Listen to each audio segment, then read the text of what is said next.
Hello everyone, कैसे आप सभी। आई होप कि आप अच्छी होंगे, है ना। और पढ़ाई भी अपनी बहुत अच्छे से कर रहे होंगे, उसमें कोई संदेह ही नहीं है। साथ ही आज हम आरआरबी और रेलवे ग्रुप डी के लिए कुछ विशेष चर्चा लेकर आए हैं। जो आरटीआई का जवाब है वो भी आ चुका है। वीडियो में आप बने रहिए, वीडियो स्किप नहीं करना है बिल्कुल भी, क्योंकि इस वीडियो को आपको समझना है कि आपका कंपटीशन किन के बीच में रहने वाला है और कितना कंपटीशन रहने वाला है। ये चीज़ें आपके लिए एक डीमोटिवेशन का काम करेंगी और एक साइड से मोटिवेशन का काम करेंगे, क्योंकि यदि आप डीमोटिवेशन होंगे इस वीडियो को देखने के बाद में, आपको लगेगा कि मुझे कितना पढ़ना है, अभी कितनी गहराई में, और इस एग्जाम से बेस्ट कौन एग्जाम हो सकता है। तो जो अभी आरटीआई का जवाब लगा था वो भी उन्होंने क्लियर कर दिया है, वो आरटीआई का जवाब आ चुका है। तो आप वीडियो में बने रहिए। यदि आप चैनल पर नए हो तो चैनल को सब्सक्राइब लाइक जरूर कर देना, ताकि इसी प्रकार इन्फॉर्मेटिव वीडियो मैं आपके सामने लाता रहूँगा। स्टार्ट करते हैं। जो ए वाला मैं डाटा निकाल कर आया हूँ, ये 2018 में जो ग्रुप डी की वैकेंसी आई थी उसमें 1.89 करोड़ फॉर्म अप्लाई हुआ था। वैकेंसी की बात करते हैं तो उस समय जो आपकी वैकेंसी थी 62,000 की समथिंग आपकी वैकेंसी थी। राइट, समझना एक सेकंड के लिए। यानी फॉर्म कितना डला था? 189 करोड़ फॉर्म डला था।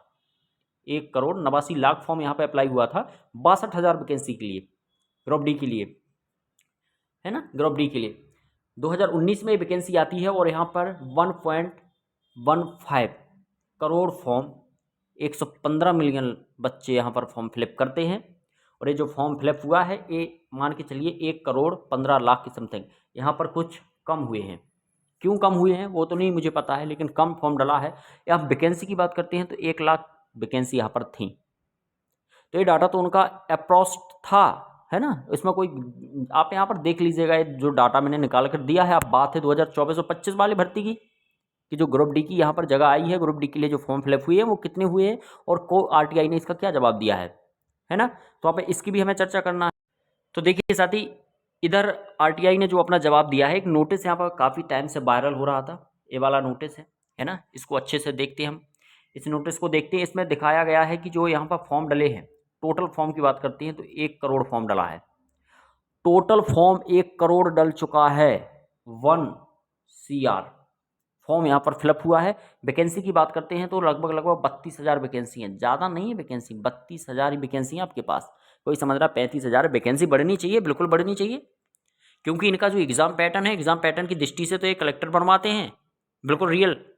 क्योंकि एग्जाम जो पैटर्न है इतना तो एनटीपीसी में नहीं पूछा जा सकता है भैया जी, इतनी बड़ी बड़ी पोस्टों में नहीं पूछते हैं जितना ये लोग ग्रुप डी में पूछ लेते हैं। मजदूरी है रेलवे में, यदि आप अच्छे से देखा जाए तो ये मजदूरी है और कुछ नहीं है। मैं इसका बेसिक पे क्या है यार, इसका बेसिक पे की बात करते हैं 18-19 हज़ार बेसिक पे है इसका। क्या बेसिक पे है इसका, क्या भत्ता देंगे, क्या कुछ करेंगे। और कंपटीशन इतना तेज है इसमें कि हम बता नहीं सकते हैं आपको। 35,000 इन्होंने जगह निकाली। 35,000 में से मैं अभी बताता हूँ आपको, देखो कितनी सेफ जगह जो आपका कंपटीशन करवाएंगे। 1 करोड़ फॉर्म डाला है। 1 करोड़ में ऐसा नहीं है कि भैया जी इसमें से कम 50 लाख बच्चा पढ़ने वाला ना हो। 50 लाख बच्चा पढ़ने वाला होगा तो 50% बच्चा, जो मान लो कि नहीं पढ़ेगा वो, लेकिन 50% बच्चा तो है ना पढ़ने वाला, है ना। तो यहाँ पर फॉर्म 1 करोड़ डला है। इस सेंटर वाइज डले हैं कितने फॉर्म, आप अच्छे से देख सकते हैं इस नोटिस को, है ना। अब नेक्स्ट बात हम आगे, यहाँ पर आप यहाँ पर देखिए एक सेकंड के लिए, मैं वही बता रहा हूँ कि जो टोटल लिंक वाइज वैकेंसी है, जो आप लोगों के लिए वैकेंसी है, जो आपकी कट ऑफ को निर्धारित करेगी, जो आपका कंपटीशन निर्धारित करेगी कि कितना आपका कंपटीशन रहने वाला है, कितनी वैकेंसी आपको मिलेंगी। तो आपको टोटल वैकेंसी 17,000 मिलेंगी। अरे नाराज हो गए क्या कोई? भाई 17,000 ही वैकेंसी आपकी है? भाई ये तो झूठ बोल रहे हो तुम। 35,000 वैकेंसी है। नहीं नहीं भैया, 17,000 वैकेंसी है। 35,000 वैकेंसी में से 17,000 वैकेंसी देखो एक्स सर्विसमैन ले जाएंगे, है ना, पीडब्ल्यूडी वाले ले जाएंगे, और जो वो होते हैं ना विकलांग वगैरह, कोटा वाले ले जाएंगे, है ना। इसके बाद में हर प्रकार का जो आरक्षण होता है ना, आरक्षित जो बिल्कुल एक्स सर्विसमैन हो गया, है ना, रिटायर्ड वाले हो गए, ये जो जिनके लिए वैकेंसी निकाली है उनमें से 17,000 वैकेंसी गायब है आपकी, ये समझ लीजिएगा। टोटल मैंने पूरे, जैसे वेस्टर्न रेलवे में यदि देखा जाए 25 में, तो वेस्टर्न रेलवे की 660 वैकेंसी, है ना। इसके बाद हम बात करते हैं साउथ वेस्टर्न रेलवे की, इसमें 245 वैकेंसी हैं, है ना। सेंट्रल रेलवे की बात करते हैं, सेंट्रल जोन की बात करते हैं, 903 है, 540 है, 746 है, 2677 नॉर्दर्न रेलवे में, है ना, 932 है सेंट्रल साउथ सेंट्रल रेलवे में। तो इतनी आपने जो वैकेंसी मैंने पूरी कैलकुलेटिव की है, और टोटल यहाँ पर वैकेंसी मैंने जो बताई है वो 17,631 वैकेंसी हैं, जो इतने पद आपके लिए हैं। इन्हीं पदों पर आपका जो कंपटीशन होगा, इन्हीं पदों पर आपकी लड़ाई होगी। इसमें एक पद के लिए आपकी जो है कि लड़ाई करवाई जाएगी। तो इतना क्लियर है आपके लिए, आपके जीवन यापन के लिए। हो ना हो उससे कोई फर्क पड़ने वाला नहीं है। आप आप ये समझोगे कि फ़र्क पड़ेगा कि नहीं पड़ेगा, भाई कोई फ़र्क नहीं पड़ने वाला है, क्योंकि इतनी वैकेंसी है जो कि समूची वैकेंसी, इतनी वैकेंसी में ही आपकी कट ऑफ निर्धारित होगी, इतनी में ही आपका कंपटीशन निर्धारित होगा। जो 17,000 15,000 जितनी भी वैकेंसी है, वैकेंसी सारी वैकेंसी यहाँ पर जो है कि गायब कर दी गई है वहाँ के लिए, है ना। एक्स सर्विसमैन होगी, जितने भी मतलब उन्होंने आरक्षित वर्ग किए हों वहाँ के लिए वैकेंसी हुई है ना। इसके बाद में मैं आपको ये वाला देखो, दो प्रकार का आरक्षण होता है, एक हॉरिजॉन्टल होता है और एक वर्टिकल होता है। तो जो हॉरिजॉन्टल आरक्षण होता है, ये आरक्षण देखो किन के लिए गया है, ये वैकेंसी कहाँ गायब हो रही है, तो एक सेकंड के लिए आप यहाँ देखना। जो ये आरक्षण है, ये आरक्षण देखो मैंने कहा है कि जो PWBD ये वाले पद कभी भरते नहीं हैं, है ना, एक नहीं भरते, रेगुलर वाले हो गया, CCA वाले हो गया, और ये पे एक्स सर्विसमैन वाले हो गया, है ना, जो बैक ब्लॉक वाले केसेस होते हैं इनके लिए इसे कहते हैं हॉरिजॉन्टल आरक्षण, है ना, इसे कहते हैं रिजर्वेशन, हॉरिजॉन्टल रिजर्वेशन। यहाँ पर वैकेंसी जाएंगी, बिल्कुल कंफर्म है कि वैकेंसी यहाँ पर जाएंगी, तो यहाँ पर वैकेंसी गायब हुई है। इसके बाद में मैं दूसरा आपसे बताता हूँ, एक कैटेगरी वाला, इसे कहते हैं वर्टिकल आरक्षण। क्या कहते हैं इसे? Vertical reservation. जो ये रिजर्वेशन है OBC को मिला है 27%, SC के लिए है 15%, ST के लिए है 7.5%, EWS के लिए है 10%।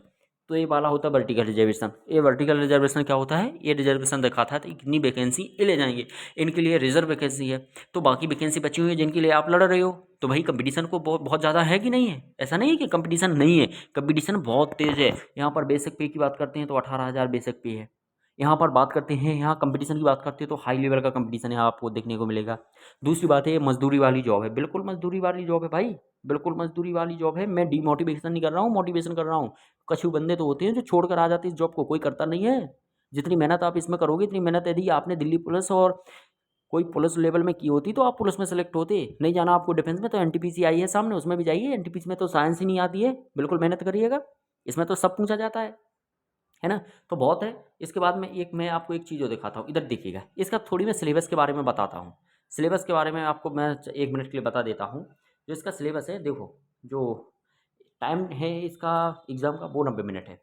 इसमें जनरल साइंस के 25 क्वेश्चन पूछे जाएंगे, मैथमेटिक्स के 25 क्वेश्चन, और जो रीजनिंग के हैं उसके भी 30 क्वेश्चन होंगे, और जनरल GK के जो है कि 20 क्वेश्चन होंगे। टोटल आपके जो है कि 100 क्वेश्चन यहाँ पर पूछे जाएंगे, है ना। तो यहाँ पर भाई आप 1 मिनट के लिए मुझे ये बता दो भाई, इतना खतरनाक जो है कि इसका पैटर्न सिलेबस है कि भाई सब कुछ पूछा जा रहा है, इतना लेवल, और पेपर भी अच्छा लेवल का आएगा, अच्छा खासा टफ आएगा। 1 करोड़ फॉर्म यहाँ पे अप्लाई हुआ है 17-20 हज़ार जगह के लिए, तो पेपर तो अच्छा आएगा, ये तो कन्फर्म है। पेपर अच्छा आएगा और इन्होंने पूछा भी अच्छा लेवल का सिलेबस है, यानी ये बनवा तो आपको कलेक्टर रहे हैं लेकिन काम मजदूरी वाला करवा रहे हैं, तो वो नहीं आपको करना है। मैं आपको बताऊँ, देखो आपने NTPC दिया, मैं बताऊँ NTPC आपने यदि फॉर्म फिलअप किया हो तो उसकी पढ़ाई कर लो पहले आप, क्योंकि उसमें आपकी साइंस तो आती नहीं है, बाकी 3 सब्जेक्ट आते हैं। साइंस आती नहीं है, बाकी 3 सब्जेक्ट आते हैं, तो आप 3 सब्जेक्ट में क्या स्कोर नहीं कर पाओगे? बिल्कुल कर पाओगे, जब आप यहाँ पर साइंस पढ़ रहे हो, सब कुछ कर रहे हो यार, ग्रुप डी के लिए कर रहे हो, अच्छी कुछ जॉब पाने के लिए करो। ये आपके मेल कैंडिडेट के लिए बताया गया है, ये फीमेल कैंडिडेट के लिए बताया गया है कि क्या कैसी है, रेलवे आपको मिल जाएगी। इसमें आपको ये वाला काम करना पड़ेगा। देख रहे ये सेकंड के लिए मैं बताऊँगा आपको क्या क्या काम है आपका। अरे मजदूरी वाला काम है। देखो इसको, इस बंदे को देखो, ये बंदा निकल गया होगा ग्रुप डी, इतनी मेहनत करके गया होगा ग्रुप डी में, और यहाँ पे काम क्या कर रहा है बेंचो। इस बंदे को देखो बेंचो, ये साला साफ कर रहा है ना, और इस बंदे को देखो ड्रिलिंग कर रहा है, इस बंदे को देखो लाइट से चेकिंग कर रहा है। ये काम नहीं करना भाई, इतनी मेहनत करोगे तो फिर NTPC की जॉब लो, इससे अच्छा तो बेहतर है। इतना कंपटीशन, हाई लेवल का कंपटीशन हो, ये नौकरी करने जाओगे तुम, तो शर्म तुम्हें भी आनी चाहिए, और ये सरकार को भी शर्म आनी चाहिए कि ये नोटिस है, आप इसको भी अच्छे से देख सकते हैं, है ना। इतने फॉर्म फिलअप हुए हैं यार, इस चीज़ का एक मायने होता है, एक टाइम टेकिंग होता है। चलिए, आपको वीडियो अच्छा लगा हो तो वीडियो को लाइक, चैनल को सब्सक्राइब ज़रूर कर देना। मिलते हैं आपको नई वीडियो में एक नई इन्फॉर्मेशन के साथ, तब तक के लिए जय हिंद, अपना